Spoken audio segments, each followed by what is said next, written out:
Que no pase el campesino. Eso escuché en el video de mi propio timbre. Era mi hija Elena, conspirando con su prometido para chantajearme. Querían mi viña de Jerez, un patrimonio de 620,000 euros que levanté con estas manos. Me amenazó con la peor humillación para un padre en Triana: quitarme el derecho a llevarla al altar si no firmaba. Usó mis mareos para intentar declararme incapaz y robarme, pero yo usé la ley española para defenderme. Y le enseñé lo que vale la dignidad de un padre. Escucha lo que pasó. Tengo 68 años, y si algo he aprendido, es que la tierra no miente. Aquí estoy, en mis 7 hectáreas en Jerez. Toco las uvas, palomino fino, pura denominación de origen. El sol de verano cae a plomo, pero es un calor que conozco. Mis manos, si las vieras, están manchadas por el sulfato y la tierra, callosas. Estas manos levantaron esto de la nada, o de peor que la nada, después de la crisis de 2008. Recuerdo ese año. Todo se hundía. Los bancos llamaban, el mundo se acababa. Pero yo me agarré a esta tierra. Es más que un viñedo que ahora tasan en 620,000 euros. Es mi dignidad. Es la promesa que le hice a mi mujer, que en paz descanse. Alfonso me decía, esta tierra es nuestro nombre.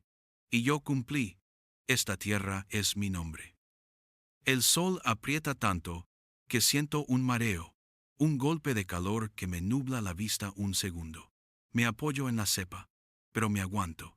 Es el precio del trabajo bien hecho. Un hombre no se queja del sol, no en su propia tierra. Me seco el sudor de la frente y sigo caminando. La viña es lo primero, siempre. Dejar Jerez y volver a mi piso en Triana siempre es un golpe. Es otro mundo. Allí el silencio del campo, solo el tractor. Aquí, en Sevilla, la vida del barrio, el ruido. Desde el balcón oigo el eco de unas sevillanas que salen de un bar aquí abajo. En la calle Pureza, huele a cerveza y a río. Entro y voy directo al armario. Saco mi túnica de la hermandad. El terciopelo, el escudo bordado. En Sevilla, y más en Triana, la pertenencia y el respeto público lo son todo. No es un trozo de tela, es tu nombre en el barrio. Uno vive para su familia y para su cofradía. El por qué dirán, eso pesa más que los sacos de abono. Uno tiene que caminar derecho. Y ahora, con la boda de mi hija Elena. Es mi gran orgullo. Tiene 33 años, mi única hija, y yo, su padre, la voy a llevar al altar. Es mi derecho, es mi orgullo. Que todo el barrio me vea, que vean cómo Alfonso entrega a su hija como Dios manda. Eso no hay dinero que lo pague. Es el honor de un padre. Estaba precisamente planchando el cuello de la túnica, pensando en eso, en lo orgulloso que me voy a sentir, cuando sonó el teléfono. Era ella, Elena, pero su voz sonaba rara, tensa. No era la voz de mi niña. Hablaba muy rápido, muy formal, como si fuera una abogada. Me empezó a contar un lío de los depósitos de la boda, que sí 18,700 euros, que no le devolvían si algo fallaba, que sí los proveedores necesitaban garantías. Yo no entendía la mitad. Y entonces me lo soltó. Me dijo que necesitaba que firmara unos papeles administrativos. Usó esa palabra, administrativos. Dijo algo de una gestión temporal para agilizar los pagos, para desbloquear el dinero, dijo. Me extrañó muchísimo. ¿Gestión temporal de qué? ¿Desde cuándo hablamos con esos términos en esta familia? No sonaba a una hija pidiendo ayuda, sonaba, no sé, a algo frío. Pero noté la angustia en su voz. Estaba nerviosa por su boda, claro. Y un padre. Bueno, un padre hace lo que sea por la boda de su hija. Le dije que sí, por supuesto. Que no se preocupara. Que trajera los papeles cuando quisiera. Mi firma la tenía. Era mi hija. Y su boda era sagrada. Pocos días después de la llamada, nos vimos en la bodega. Elena había venido de Sevilla, y también estaba Javier, mi hijo. Ella traía una carpeta. Se notaba que había preparado algo. Se puso delante de mi mesa en la oficina y empezó a hablar. Hablaba de marketing digital, de analíticas web, de optimizar el alcance. Palabras que yo apenas entiendo. Todo eso, me dijo, era de su máster. Ese MBA que le costó 46.300 euros. Una auténtica barbaridad de dinero, pero era su sueño. Y yo la apoyé. Habla muy bien, eso sí, con pasión. Es lista como el hambre, mi Elena. Yo la escuchaba, asintiendo. Pero cuando terminó, miré a Javier. Javier tiene 29 años. Es un hombre. Tiene otro carácter, más directo. Le dije, hijo, esto que dice tu hermana está muy bien, muy moderno. Pero de los clientes importantes, de los de toda la vida, de cerrar los tratos, te encargas tú. Es lo normal. En este negocio, que es un negocio duro, de hombres, los clientes prefieren tratar con un hombre. Es así de simple. No lo dije por hacerla de menos. Pero vi su cara. Vi cómo se le apagaba la luz de los ojos y se le endurecía la mandíbula. Esa herida. Siempre ha tenido esa herida. La de sentirse de lado. No dijo nada en ese momento, pero recogió sus papeles de la mesa con un golpe seco, que retumbó en el silencio de la oficina.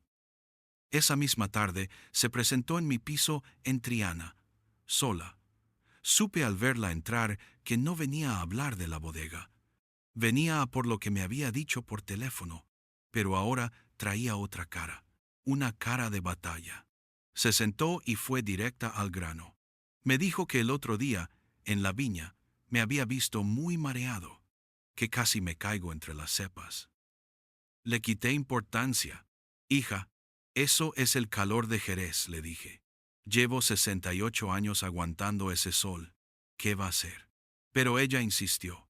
Y entonces soltó algo que me heló la sangre. Me dijo que tenía un informe del hospital de Jerez de la semana pasada. Un informe mío. ¿Un informe? ¿Del hospital? Yo no he pisado el hospital de Jerez. No que yo recuerde. Se me quedó el cuerpo frío. ¿De qué estaba hablando? Y antes de que yo pudiera reaccionar, sacó los papeles. Los mismos que me había mencionado. Los puso sobre la mesa, con fuerza. Gestión temporal. Me dijo que, con la presión de la boda, con sus préstamos volvió a sacar los 46.000 euros. Con todo, yo no podía manejarlo solo. Que esos papeles eran solo para ayudarme. ¿Ayudarme? ¿A mí? Sentí cómo me subía un fuego por dentro. Una bofetada. Sentí que me temblaban las manos, pero de pura rabia. Le dije que no, que qué se había creído ella, que yo no estoy incapacitado, que soy su padre, el dueño de esa viña que levanté con estas manos cuando la crisis casi nos arruina, y que soy el hombre que la va a llevar al altar, que se le quitara esa idea de la cabeza inmediatamente. Ahí fue cuando reventó. Se levantó de la silla y empezó a gritar. Me gritó que estaba harta, que siempre había preferido a Javier, que a él se lo daba todo y a ella nada, que para qué le había servido un máster de casi 50.000 euros si luego la trataba como a un idiota y ponía a su hermano, que no tenía ni la mitad de sus estudios, por delante. Y entonces sacó el golpe bajo, el golpe definitivo.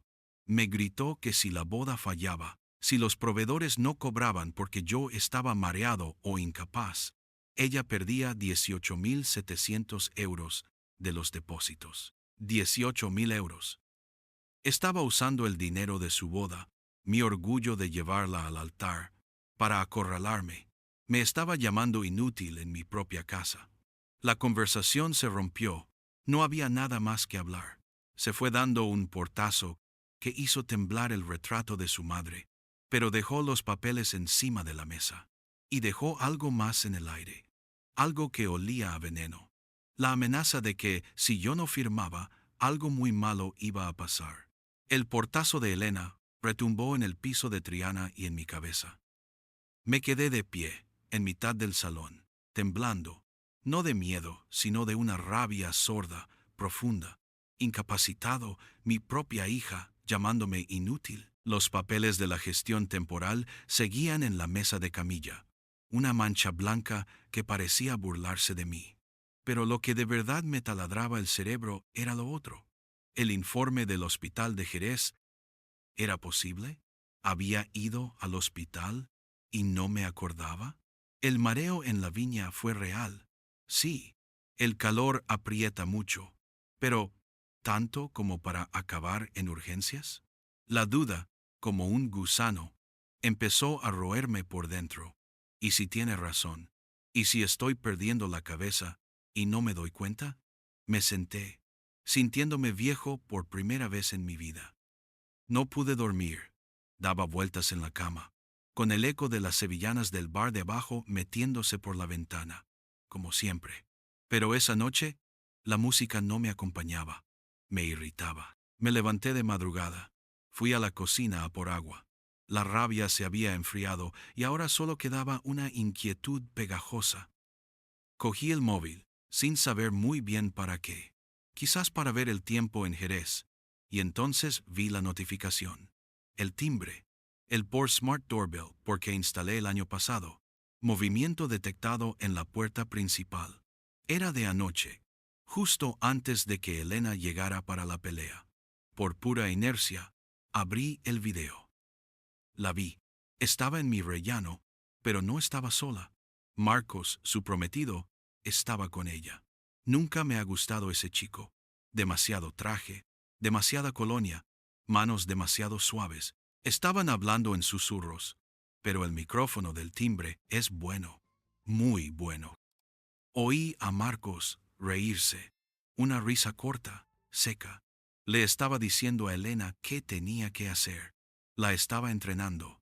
Le oí decir que si yo no cedía, tenía que golpearme donde más duele, que no me dejara llevarla al altar, que usara el informe del hospital y que seguro que ella tenía más pruebas. Dijo, videos de mis mareos en el campo, y entonces soltó la frase que se me clavó en el pecho como un cuchillo de hielo. Se rió otra vez y dijo, que no pase el campesino. El campesino. El móvil casi se me cae de las manos. El campesino. Miré mis propias manos, apoyadas en el mármol de la cocina. Manos agrietadas, manchadas de la tierra de Jerez, del sulfato. Las manos que habían levantado 7 hectáreas de la ruina del 2008. Las manos que pagaron su máster de 46.000 euros. Campesino, como un insulto. Pero el video seguía. Ahora era Elena la que hablaba, justificándose, como si él la estuviera convenciendo. Oí su voz, mi propia hija, diciendo que ella no era malvada, que no era una ladrona, que yo se lo debía, que se lo debía. Y repitió lo de la bodega, la herida que yo le había hecho esa mañana. Puso a Javier por delante. Siempre lo pone a él. Entendí. Lo entendí todo de golpe. La deuda del máster, el orgullo herido por lo de Javier, los 18.000 euros de la boda. No era ayuda, no era preocupación por mi salud. Era una extorsión. Era un plan para cobrarse lo que ella sentía que era suyo, pisoteando lo que hiciera falta. Sentí un sabor metálico en la boca. Pánico. Traición. En ese preciso instante, mientras sostenía el teléfono con la prueba de la traición, el móvil vibró. Una llamada entrante. Era ella, Elena. Descolgué. No dije nada. Su voz ya no era la de la pelea. No estaba desesperada ni enfadada. Era una voz fría, calculadora, como la de una extraña. Me preguntó si había pensado en lo de la gestión, si había pensado en los papeles. Seguí en silencio. Y entonces me dio el golpe de gracia. Me dijo que lo había estado pensando mejor, que estaba muy nerviosa con la boda. Y que si yo no firmaba esos papeles, si no le daba esa gestión temporal para asegurar los pagos, sería mejor que ella entrara sola a la iglesia.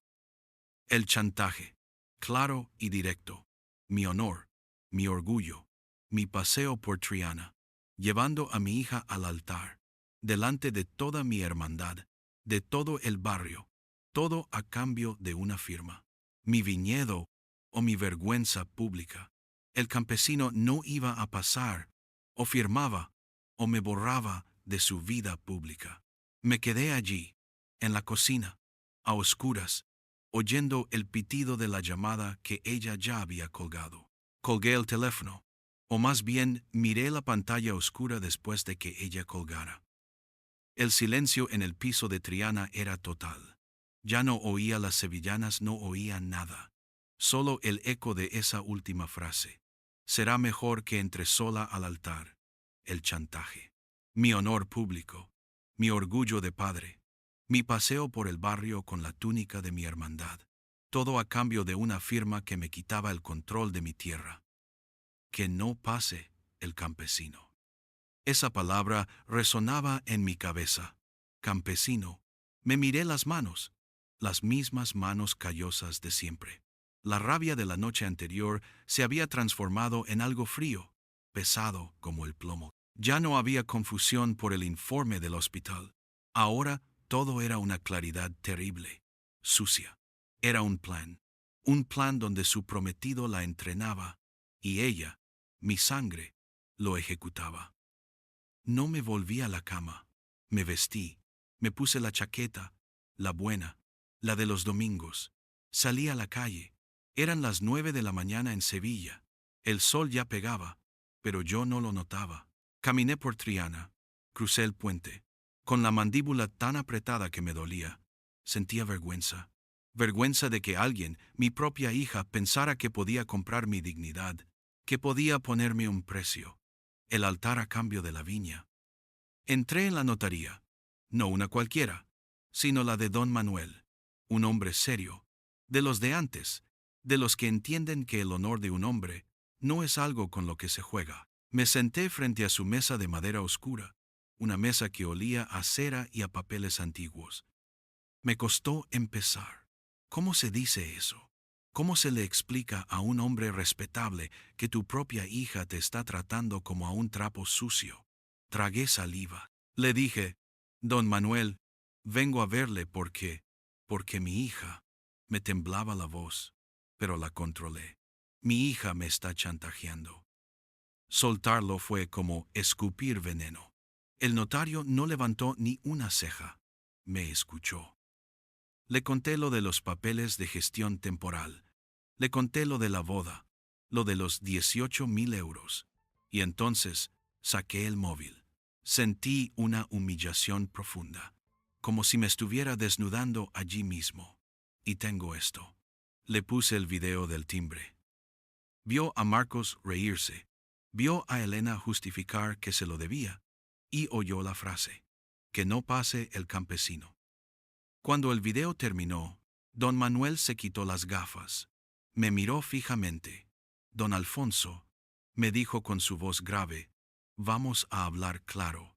Lo que su hija hace es una coacción moral, pero lo que usted puede hacer es legal. Y entonces me explicó la justicia española, la de verdad, no la de las amenazas y los gritos, sino la del Código Civil. Me habló de mi patrimonio, de los 620,000 euros en los que estaba valorada la viña. Mire, me dijo, sacando un papel y un bolígrafo. Usted no puede desheredarla por completo. La ley no lo permite. Sentí un golpe en el estómago. Su herencia se divide en 3 partes. Dibujó 3 círculos. El primer tercio, la legítima estricta, son 204,600 euros. Esto, y golpeó el papel con el boli, tiene que ir a sus hijos por igual. A Elena y a Javier. 102,300 euros para ella, 102,300 para él. Haga ella lo que haga, esto le corresponde. 102,000 euros. La rabia volvía. Después de llamarme campesino, después de amenazarme, ¿todavía se iba a llevar eso?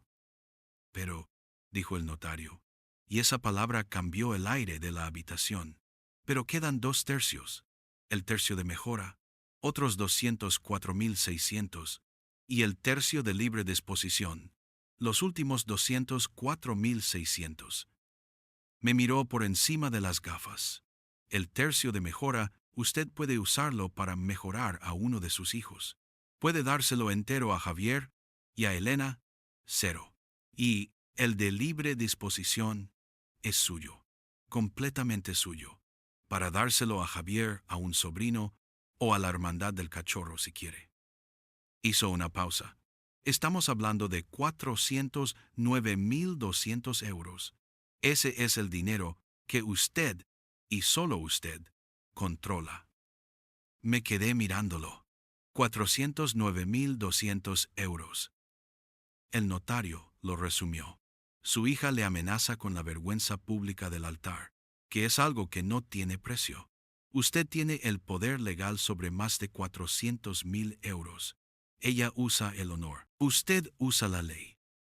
Entendí. Por primera vez en días, respiré hondo. El alivio me devolvió el color. No era el dinero, era la justicia. Era saber que yo tenía el control, que mi dignidad no estaba en venta, que el campesino tenía la sartén por el mango. Me enderecé en la silla. Miré a don Manuel. Prepare el testamento nuevo, le dije. Todo, la mejora y la libre disposición, íntegros para mi hijo Javier. Salí de la notaría. El sol de Sevilla seguía pegando, pero ahora era mi sol, el mismo que maduraba mis uvas en Jerez. No me sentía feliz. Un padre nunca se siente feliz por algo así, pero caminaba derecho. No era venganza, era justicia. Llegó el día, no la boda, sino el día de la justicia. Convoqué a mis dos hijos, a Elena y a Javier, en la bodega, en mi oficina, en Jerez, mi territorio. Quería que Javier estuviera allí, no como juez, sino como testigo, como debe ser. El aire en la pequeña oficina estaba cargado, olía a madera vieja y a vino, un olor a verdad. Elena entró con la cabeza alta, aún con ese aire de suficiencia, como si viniera a negociar los términos de su victoria. Javier nos miraba a los dos sin entender qué pasaba. No dije nada. Cogí mi móvil, el mismo que había grabado su traición, y lo puse encima de mi mesa de roble, la mesa que fue de mi padre. Apreté el botón de reproducir. El sonido llenó la habitación. La voz de Marcos, su risa. Que no pase el campesino. Vi a Javier girarse para mirar a Elena. Su cara era de puro horror. No podía creerlo. Elena se quedó blanca, pálida como el papel. Se le borró la sonrisa de la cara. El vídeo siguió. La voz de mi hija, justificándose, diciendo que yo se lo debía, que siempre había puesto a Javier por delante. Cuando el video terminó, el silencio fue peor que un grito. Javier solo podía mover la cabeza, negando, mirando a su hermana como si fuera una desconocida. Entonces hablé. Me costó sacar la voz, te lo juro. Salió rota pero firme. No le grité. La miré a los ojos. Le dije que lo había entendido todo, que ella quería control, que quería el dinero, sí, pero que sobre todo quería poder, y que estaba dispuesta a todo por él. Le dije que había usado mi salud, mi posible incapacidad, para acorralarme. Y luego le recordé su última amenaza. Le dije que había querido humillarme en la iglesia, delante de mis amigos, de mi barrio, de mi hermandad, que había puesto precio a mi honor de padre, que había querido cambiar mi dignidad por el dinero de su boda y por su orgullo herido. Ella intentó decir algo, balbucear que no era así, que yo no entendía. La interrumpí. Abrí el cajón de la mesa de roble. Saqué el sobre del notario, el testamento nuevo, firmado y sellado. Lo puse encima de la mesa, junto al móvil. Le dije, es el precio de tu chantaje. Le expliqué, con la misma frialdad que ella usó conmigo por teléfono, lo que decía la ley. Le dije, recibirás tu legítima estricta, 102.300 euros. Es lo que la ley obliga. Es lo único que verás de mí. Su cara se descompuso. Has perdido, le dije. Y cada palabra me dolía a mí más que a ella. Los 409.200 euros de la mejora y de la libre disposición. Ese dinero será íntegro para tu hermano. Javier me miró, con los ojos como platos. No era alegría, era pena. Elena se quedó sin aire. Vio el testamento firmado. Vio mi cara. Supo que no había marcha atrás. Supo que había perdido. Semanas después, fue el día de la boda. O eso oí. Yo no estaba en Sevilla. No estaba en Triana. No me puse mi túnica. Estaba en Jerez, en mi viñedo. Era el atardecer, y el sol teñía de rojo las hojas de las cepas. Estaba podando, preparando la vid para el año que viene. El aire olía a tierra húmeda y a romero. A mi lado, en silencio, trabajando codo con codo conmigo, estaba Javier. No necesitábamos hablar. Me dolía el corazón. Había salvado mi tierra. Había salvado mi dignidad. El campesino había ganado, pero había perdido a mi hija. Y esa, te lo digo yo, es una victoria que sabe a ceniza. Han pasado meses. Sigo aquí, en mi viñedo de Jerez. Javier trabaja conmigo, hombro con hombro, levantando la bodega que Elena despreció por orgullo. Ella celebró su boda, pero yo no fui. No la he vuelto a ver. El silencio entre un padre y una hija rota es algo terrible, más duro que la tierra seca. Aprendí que la dignidad, como la tierra, no se vende, se defiende. Mi consejo es simple: no esperen a la traición. Un testamento claro es la mejor valla para proteger lo que aman y dejar las cuentas justas, no ciegas. El honor de un padre no tiene precio. ¿Alguna vez han sentido que el amor familiar se usaba como un arma? Alfonso, 68 años,